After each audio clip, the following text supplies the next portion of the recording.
In this video we will continue to test the vehicle model just to show how it can produce the running resistance curve in different speeds.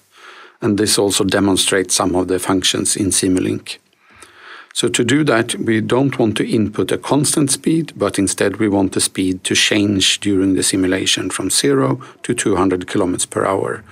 And we do that by adding a ramp generating block.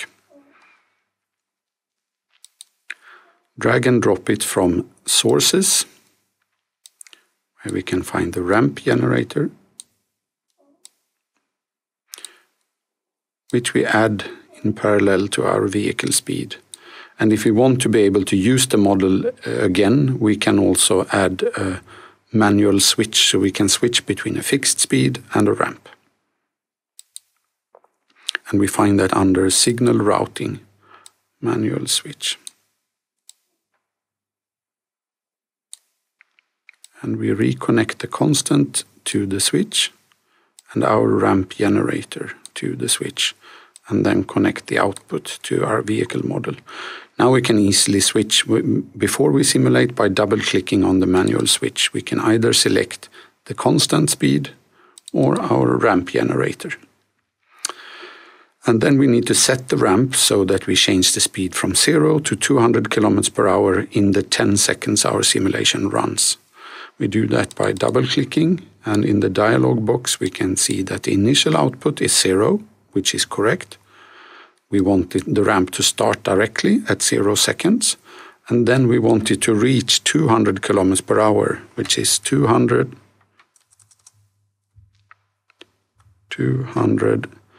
divided by 3.6 to make it meters per second. This is the speed increase, but we want it to be reach after 10 seconds, so we divide by 10 and then press OK. In order to look at the results now, we cannot use the display because the value will change during the simulation. So instead we look in a scope, which we find in the Simulink library under Sinks. Scope. And we need two imports. We want to look at both speed and force.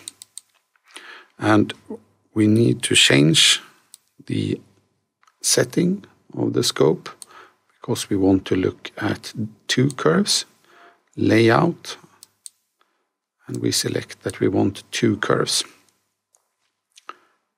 And then change the size so it fits. We input the vehicle speed to one input and the force to the other.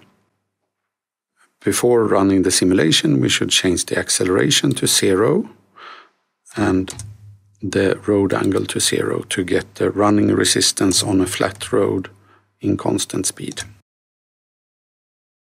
Now I run the simulation and we can look at the result on the scope, which is a linear increasing speed. And notice that the unit is meters per second, so we are up around 55 meters per second after the simulation.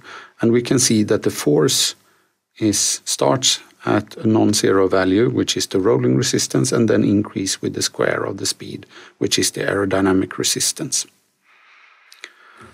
So in principle, this is not the exact force speed diagram of the running resistance because we have actually plotted a time function. But if we want to plot, the reason why it still looks like the running resistance curve is that the speed increase linearly with time.